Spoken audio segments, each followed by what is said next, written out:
Hello, I'm Ryan Cook, and this is Civic Tech Chat, a podcast about the civic technology movement.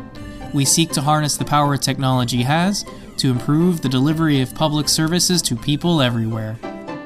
Welcome back for another episode of Civic Tech Chat. If you've enjoyed our content so far, I'd ask that you head on over to your Apple Podcasts app and leave us a 5-star review. Doing so helps us reach a bigger audience and helps us keep this fantastic production going. So with all that said, let's talk about our guest this week. We're going to be featuring Leah Bannon. Leah has been a product lead at AT&F. She's run a Code for America brigade, Code for DC, and is currently a product manager at the United States Digital Service. We're going to have a sort of fireside chat talking about her path to being a bit of a thought leader in the space, as well as talking in depth a bit about what product management is like in the government. So go ahead and sit down and relax, and let's enjoy the conversation. Leah, thank you so much for taking the time today to be on Civic Tech Chat. Could you introduce yourself and tell the audience a bit about what you do? Sure. So I am a product manager at the United States Digital Service. I'm on the team that's based at the Department of Veterans Affairs. And I'm actually moving into a role as of this week to take over and run operations and see what the team needs and iterate and improve. Now, one of the themes that we hit on a lot at the beginning of these interviews is this concept of personal why, or why one gets out of bed each day to do the things they do. What is that for you? I mean, for me, a lot of it comes back to, especially right now, when it's kind of one of the hardest times to work in government in America. Perhaps I think that I really get out of bed because this work right now is still currently the best way that I can have an impact on improving people's lives and getting them benefits they need. It's especially easier at the Department of Veterans Affairs to be reminded of that because the VA provides really incredible health care in a lot of ways. They have a lot better health outcomes than most private medical care in this country, and based on numerous studies. And so a lot of the things that people hear about are not really, accurate to a veteran's experience accessing healthcare, but there are still a million problems that are getting in the way, primarily around technology and bureaucracy, to getting them that care. And so it feels like an especially interesting time to be working in this space, even though it's especially hard. And I think it's clear that your path, I think, really closely reflects what you're communicating there about your why. As I kind of dug through it, it's clear you've worked in consulting. You've run a Code for America brigade. You're now managing products. And it sounds like even like very recently here, maybe taking on some operations type leadership tasks. Could you talk a bit, though, about the career journey you've been on kind of from the beginning to where you are now? Sure. So I started wanting to focus on humanitarian crises and human trafficking. And so I started actually in the intelligence community because I wanted to work at the State Department, and I thought I saw all my friends doing really terrible like passport renewal work for years before they were able to do anything interesting. And I thought I'd be able to just transfer over after a couple of years and work more in human trafficking. And at the time, parts of the intelligence community were helping with some intelligence on the routes that a lot of the traffickers were taking to smuggle people. And so I was working on that for a little while, but I found it to be, especially, this was around 2004, 2005, the kind of ramp up of the Afghanistan war and the defense industrial base massive expansion over the last 15 years. And it was just an incredibly conservative community. There was still a lot of hatred towards Islam. There was a lot of discrimination and a lot of support for torture. And I mean, there were definitely a ton of wonderful, dedicated public servants who really just wanted to help make people safer or improve the systems that I encountered. But for the most part, it was it really wore me down a lot. And so I was moving around and trying to find different positions, and I was trying to find a field that I could move outside of intelligence and that would translate. And so I started working in communications, and I started playing around with the Intel community's version of Wikipedia called Intellipedia. And that's when I taught myself wiki code and started losing hours just writing code and having fun with it. And then I finally was able to get into a position where I had a public media presence. I was managing a public website for the government. It was a small program that was started at the same time that a lot of the DHS and ODNI, a lot of the big federal agencies that were stood up shortly after 9/11, that they were designed to improve information sharing theoretically. So we were trying to bridge that connection between the cops on the street and the intelligence community, which was interesting because I was able to finally get involved in public social media and stuff for the first time, as opposed to being stuck on classified systems for a long time. But I was still in a space that was very much around controlling information and keeping it secret. And so I started going to a lot of tech events. I started getting involved in Code for DC, and I started going to a lot of open data meetups and meetings. That was when a lot of the data.gov work was really taking off, and we were starting to get more agencies on GitHub. So I was able to start encouraging and pushing my organization onto GitHub and speaking more publicly. And then I got really involved in the civic hacking, civic tech community and Code for DC.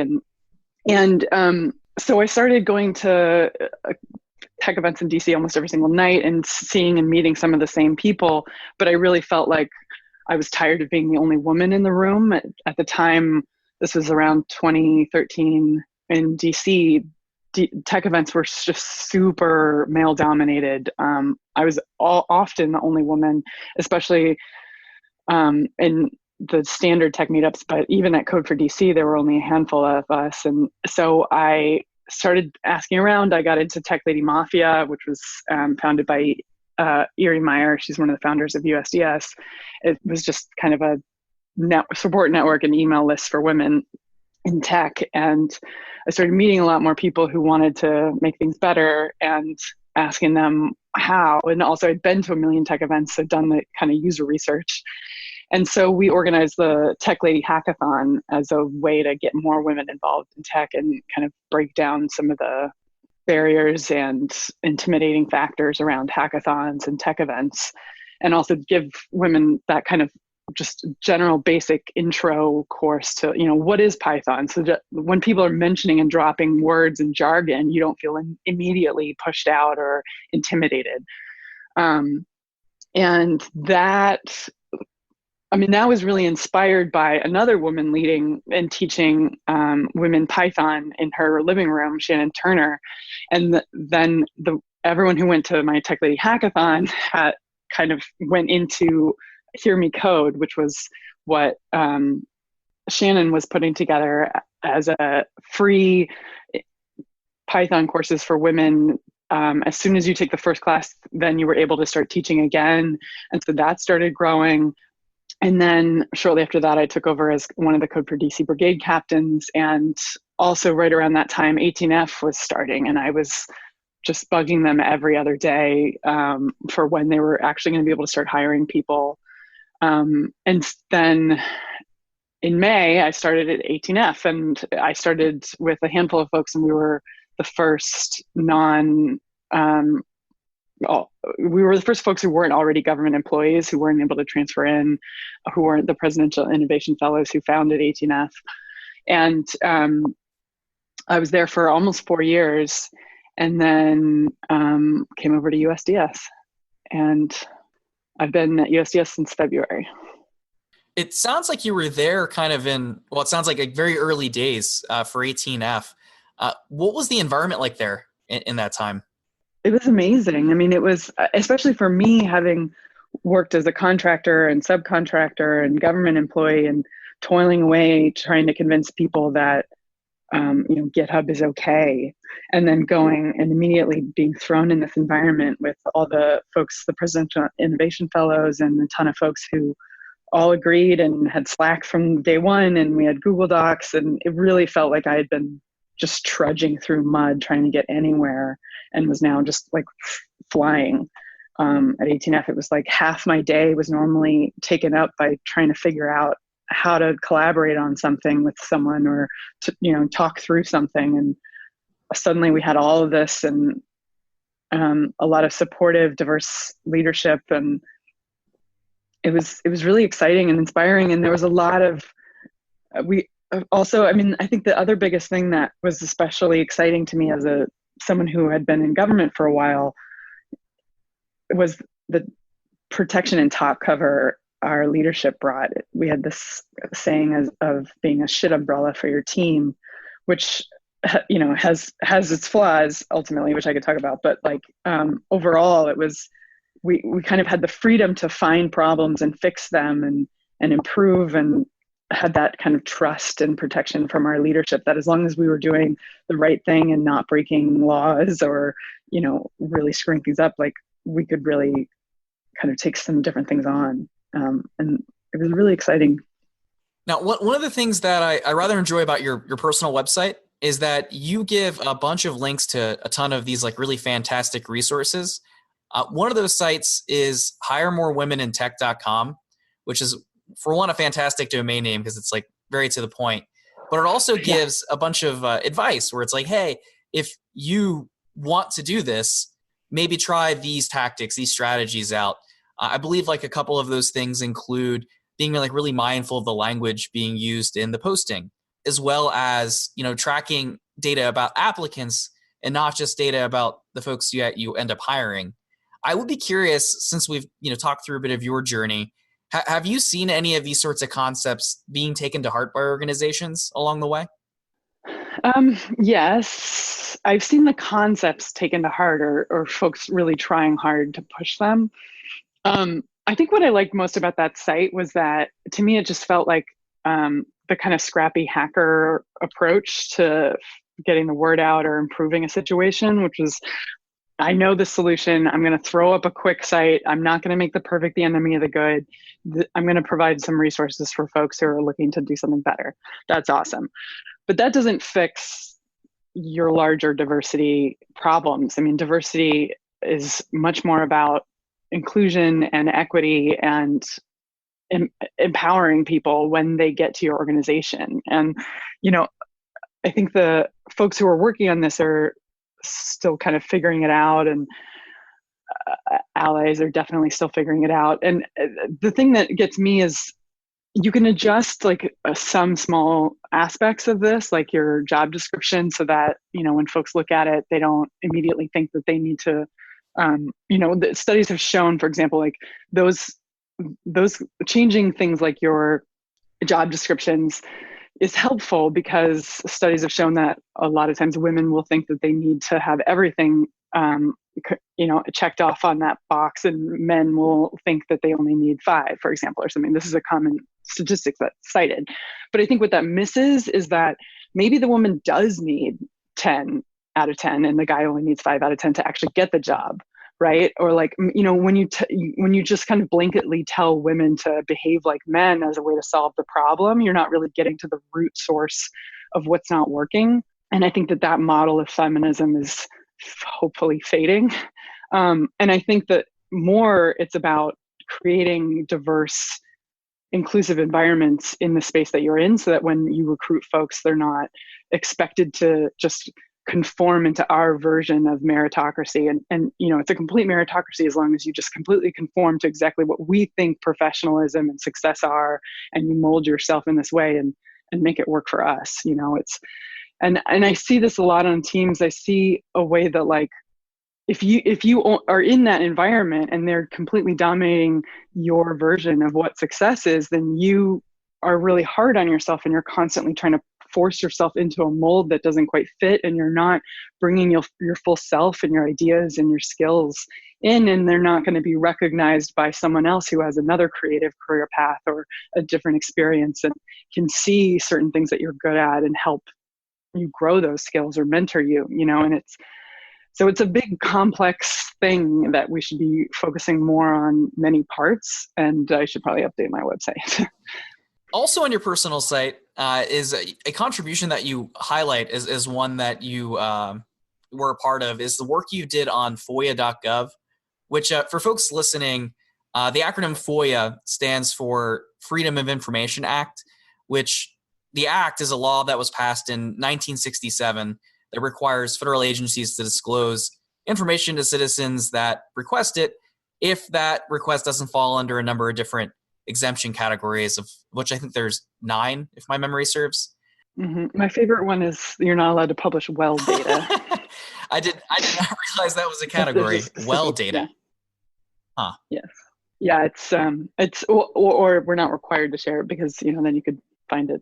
So there's a bunch of weird caveats, but the main ones that people focus on are around if something is in progress or unfinished. I think that there are some weird caveats for that. But the main point is, sorry, what was your main question? Oh, that's right. Around? There was a question coming for that. I guess could you talk a bit about maybe a bit about your work with that, and maybe how important that FOIA.gov resource is? Sure. So I see the current FOIA.gov as a very, it's an alpha, it's a MVP, minimum viable product attempt at improving FOIA as a whole. We were brought on as an 18F team to work directly with a Department of Justice team on helping them implement a new law. This is a lot of digital service or 18F teams end up helping an agency comply with some last minute law requirements. And this one made a few updates and changes to the act, but the main change was that it mandated a single site, a portal, where anyone could submit a FOIA request to any agency in government. And we did a lot of really great user research, and we found, because this is such a beloved resource for journalists and open data nerds, there was a lot of research that had already been done on who is filing FOIA requests and where are they filing them and what type of requests are they filing, which really helped us map out initially who do we need to talk to rapidly, because we only had about a month to do our initial user research.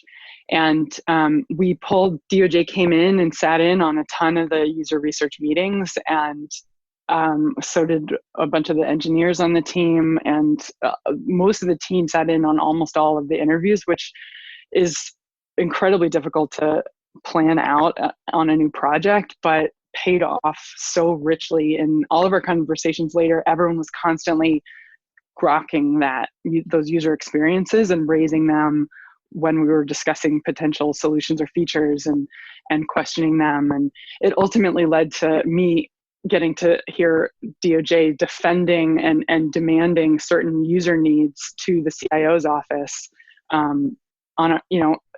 because they heard it and believed it and cared about making this change. And that was really thrilling and exciting. But so the main point is that FOIA is not, the main problem with FOIA is not that people don't know where to file a FOIA request. Like, that part is it's more about the fact that it's a difficult, confusing process that is many users describe as a long black hole. When we talked to a lot of users and asked them how long they would expect it to take once they submitted their request, most people estimated around 2 weeks. Usually it takes about a year for a lot of substantive requests. And so since we only had that mandate from the law to create that single portal, we focused on how can we use this as a leverage to improve the user experience if we are the single point that everyone is going to. So we also did a ton of user research and interviews with all the agencies to understand what their biggest problems were, at least as far as receiving requests. And some of their biggest problems were around the fact that vague requests take them a lot longer to track down and figure out. And there's a lot of distrust in the process of what's going on and why is it taking so long. And so we tried to build in a lot in the FOIA.gov site that would help educate users about ways that they could write their request so that it would be responded to more quickly, but also prepare them for the delays and the waits that they were about to face. I think the two main lessons I came away from this is, one, you should be doing user research before writing policy, which we all know already. And then two would be, FOIA is very challenging and is not going to improve until you improve the infrastructure that government uses to manage its information and technology, as far as like a timeline is based, because finding information in government is reliant on outdated databases or going through files, paper files, or, it completely depends on the agency. I think it's really important to hear you describe all of that, in part because I think most folks experience with, if they're even aware what FOIA is like hearing something on the news that's like, so-and-so made a FOIA request and now there's a lawsuit. And I imagine that there's like this sort of misconception that when you make a FOIA request, some magical stuff happens and then either a digital document or a box of documents just appears from somewhere. But to hear you describe that, it becomes clear that there are a lot of moving parts that have to go into perhaps even the simpler types of requests like that. I do want to interrupt us on the substance for a minute to ask you some significantly less serious questions. So a thing I've taken to lately is looking at folks' old tweets, as they're somewhat informative and sometimes funny and generally interesting to ask people about. So of course, like the first thing I looked at was your first ever tweet. And that one is, as I quote, "Goddamn twittering, okay?" And there's an exclamation point at the end of that with the question mark. So it's very, very emphatic. I'm getting the sense from that line that there was a bit of peer pressure to get you onto Twitter. So I have to ask, like, is that Twitter thing working out so far? And are they like keeping an eye on you, like making sure you're keeping that up? I don't really remember. I remember I have no memory of that tweet. All I remember is, yes, there was peer pressure to get me on Twitter. And I think Twitter is mostly working out for me well, now that I am filtering out words like Trump and president and Mueller, just for a little bit of sanity. And yeah, Twitter's got some work to do to not screw up our democracy, in my opinion. Yeah, I don't think there would be a lot of folks out there that would disagree with you on that. Certainly a lot of work to be done. And the other tweet that I wanted to ask you about is one that comes maybe, I think, just a few days later, or maybe a couple weeks. I didn't write down any of the dates like probably a journalist or somebody who's serious would. But that tweet says, "Thinks Anise should come to her party." So I have to ask, because I didn't see the end of the story later. Did they go to the party? I don't know, but I feel like this is a good reminder that we're all Twitter noobs using it very poorly at one point in our lives. So we should be patient with everyone else when they're learning tech for the first time. Oh yeah, actually, one of the little weird themes I've noticed, like looking at my own tweets also, as well as others, is there seems to be this period where people kind of used it like they were using Facebook, like the same. I don't know if you remember like old Facebook when it was like your name is, and then you'd have to type something, and it seems like, or it was like your name anyway, like that sort of like tense was a pattern. Yeah, I mean, I'm pretty sure like when I joined, we still had that video on the site that was like, you can share you're making a sandwich, and then your friend will know that their friend's getting coffee and their other friend's making a sandwich. And I think that became like everyone's excuse not to join Twitter, so they moved away from that approach. But they just weren't ready to jump on a sandwich focused platform. One of the things that I've been thinking about a lot lately is, instead of following like institutions, following people and their ideas across this movement. And it's been really interesting to see like, how things are changing, or people's beliefs are evolving or becoming a little bit more long-term um, focused on, we have not figured out this digital service thing at all yet. Like, I mean, we've definitely figured out parts of it. We've made a lot of amazing progress in certain ways, but it's still really hard to be on one of these teams and to get on one of these teams. And I think that there's a lot of work to do there. And I don't know. I'm kind of going off on a tangent, but I was talking to Audrey Tang a little while ago, and she was saying that she doesn't even follow people; she only follows hashtags. So like she's always staying like up on top of the latest content, I guess. So I thought that was kind of an interesting approach. Oh, that does sound like an interesting technique. So back to substance now, I suppose. So as we talked about like earlier in the conversation, you've managed products, whether or not it was explicitly mentioned this part, but at two different agencies. For folks that aren't in the know about what product management is all about, could you give us kind of that high level view of the concept? Sure. Product management is a very interesting role, especially in digital service type teams. I see a product manager as the person who is familiar enough with everyone's work and the standards across the team so that they're constantly keeping an eye out for anything that's falling behind or missing or not being done properly. And then on the other side, team health and managing people, like supporting their careers and needs and checking in with them on a regular basis.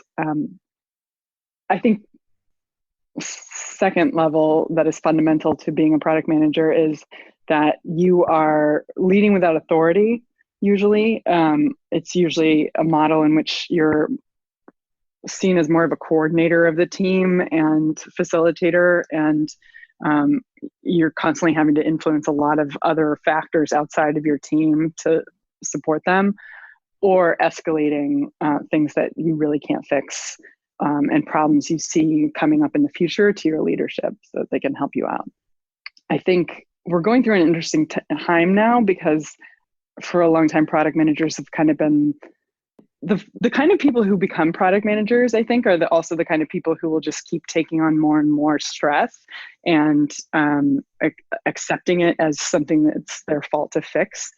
And especially in this kind of very stressful government environment, that's not an especially sustainable model, especially when we're trying to pull in more junior folks or folks who haven't done product management before into that role, because the government product management role is so different and weird. I think folks are trying different angles on it. And USDS kind of has an interesting model in which they also, like, the product team is also shares a team with the strat ops role, strategy and operations. And that I see as kind of an interesting approach of having someone there to help with the bureaucracy hacking and the strategy, while the product manager is more focused on the team and getting an MVP out the door.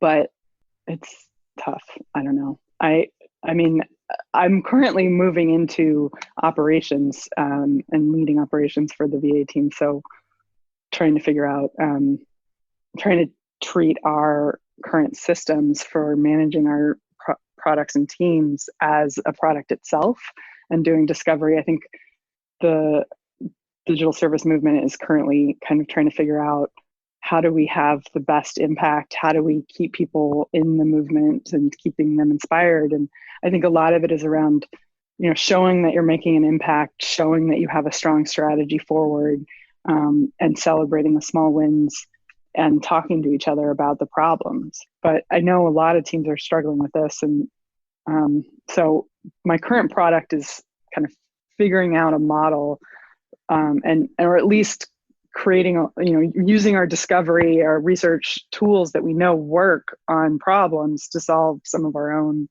digital service problems. So you mentioned like taking some of those things that you've, those bits of knowledge you've accumulated along the way here.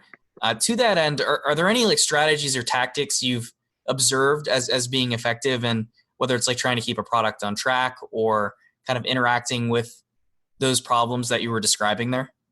The biggest help in this work is having done it a few times, honestly, and I found, volunteer ways that I could practice my skills before anyone was willing to give me a job for something I thought I could do but hadn't actually done before. So going to Code for DC, organizing Tech Lady Hackathon, proving I'd like managed humans and led them towards something without paying them, and was a really helpful for getting into the field. I think staying on track is very much about focusing on what is the minimum thing you need to do to get the user from point A to point B, and just being ruthless about getting that first version out, and pushing people who want you to change that or add to it to reprioritize instead of just increasing your workload. And then just following those methods when things get really hard, of starting small, talking to your users, iterating, getting something public as soon as possible to start proving that it's possible, and start testing with more and more people, is kind of one of the best approaches. I think talking repeatedly about what that MVP is with your team, making sure that it's really clear over and over again what direction you're headed and what the most important tasks are, has been my main goal.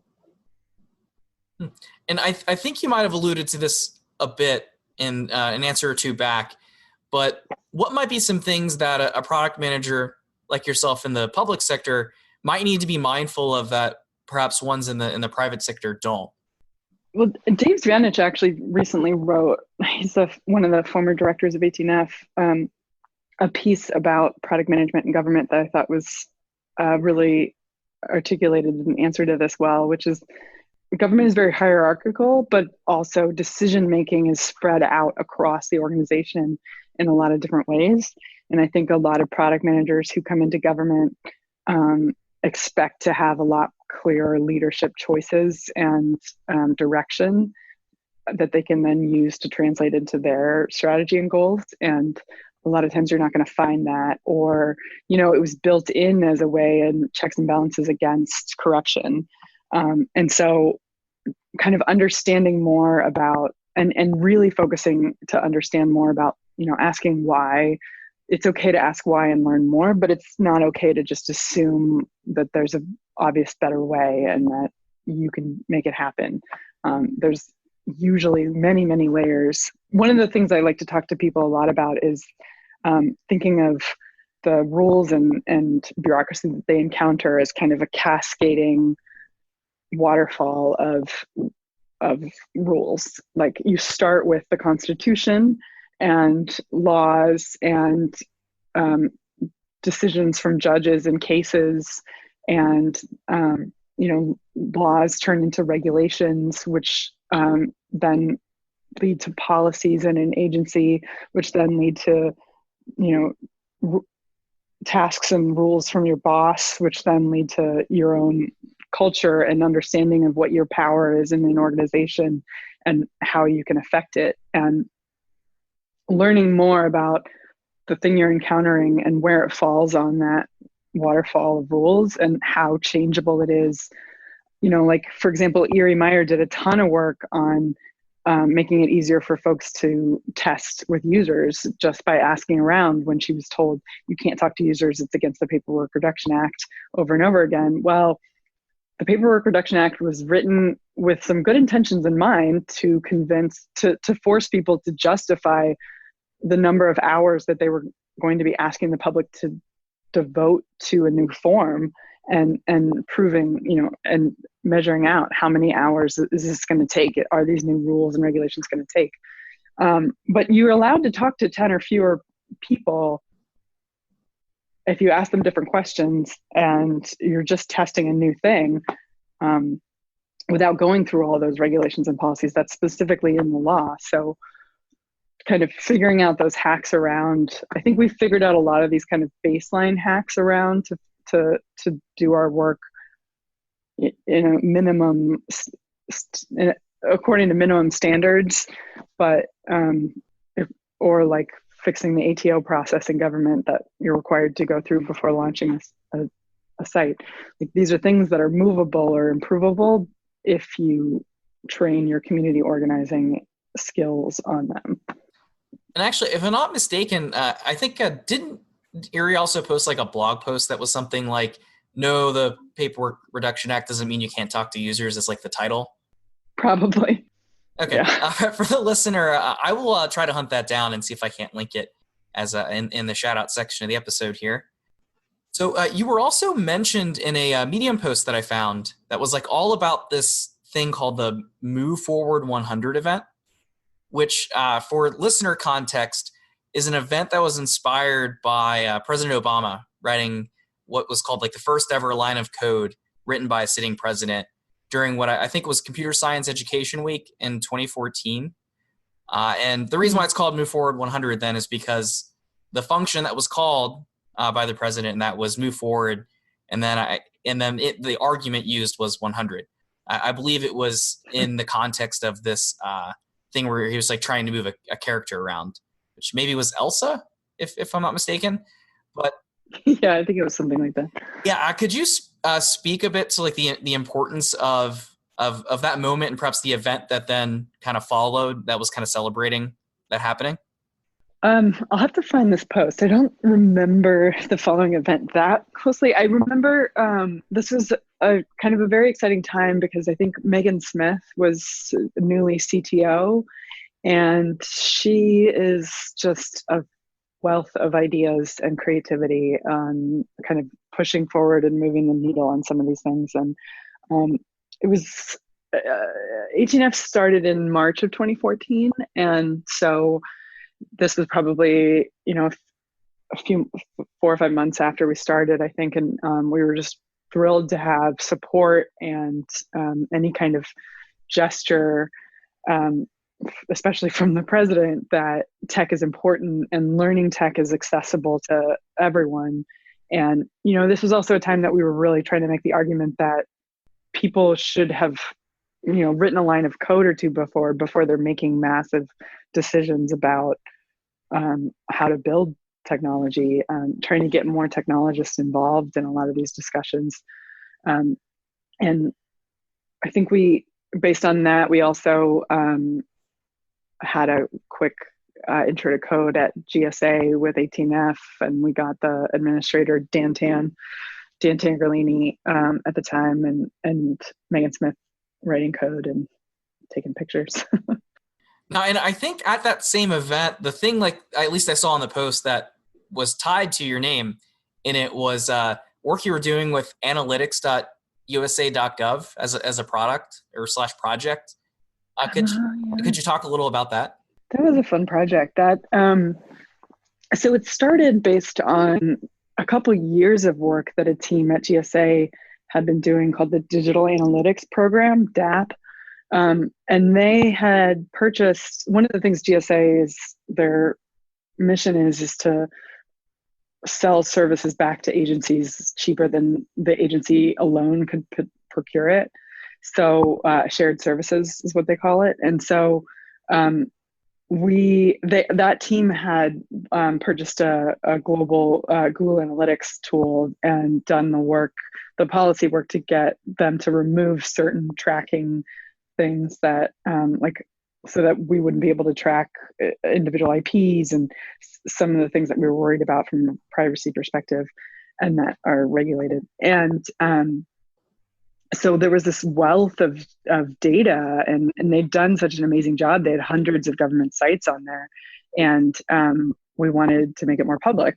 So, and then the more fun kind of long game on it was some of the work that Eric Mill was one of the leads, and I think it was his idea to expose more of the information about browsers and operating systems. At the time, a lot of contractors were still being forced to build to IE7. And this is like 2014, 2015, long after it had been end of life. And there were a lot of poor decisions or things that I remembered from my days as a contractor that had I had something like this to show, look, across the entire government, there are like maybe half a dozen IE7 users and they're all from China. Like, can we not support this, please, on our site? And so we wanted to expose this data to kind of help inform some of that better decision-making, or folks who might not be empowered to make arguments on along those lines. And so it was kind of a joint project with 18F and this DAP team at GSA. And then we got some support from the CTO's office, Charles Worthington, who is now CTO at the VA.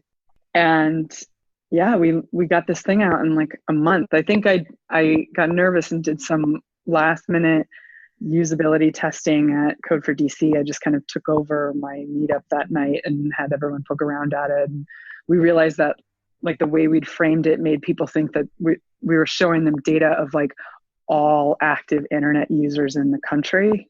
And that it, like, so we were able to make some changes to make it less creepy and more focused on very basic Google Analytics data. And then also release it via API.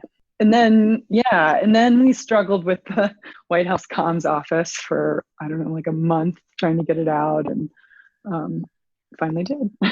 And then most of the traffic came, I think, from Twitter and Hacker News, not the White House. Leah, again, thank you for coming on and sharing with us your knowledge, your experience, and your thoughts as we've had this conversation today. Now, as always on Civic Tech Chat, we try and give the guests the opportunity to leave the audience with a series of concluding thoughts, kind of whatever the message is that you'd like us to leave this podcast episode with as we draw to a close. So what would that be here in your case? I think for me, what I want folks to think about is kind of what I was saying earlier, like this is an especially interesting time in civic tech because we're doing a lot of looking back and learning, and also folks are spread out across all new projects and new versions of solving the problem. And I think, talking to each other and really asking for advice is just so powerful. And going back to the tools that we know work of discovery, research, interviewing, iterating to solve our own internal problems is one of the most important ways that we're going to kind of keep this movement going and keep figuring it out. And one of the things that has been most rewarding for me about going to USDS has been finally getting, for so long I was such a true believer in 18F and wanted it to be the one true way where we fixed government, right? Which I knew was nuts, but it was so inspiring and exciting to be a part of it that I was so focused on defending it and its one model. And being at USDS has helped me kind of, and also watching everyone go out and spread out across all the different contractors and digital service teams at state and local levels in Canada and stuff, and seeing, kind of what they're talking about how to address and fix this problem, or seeing some of the decisions that USDS made that were different from how 18F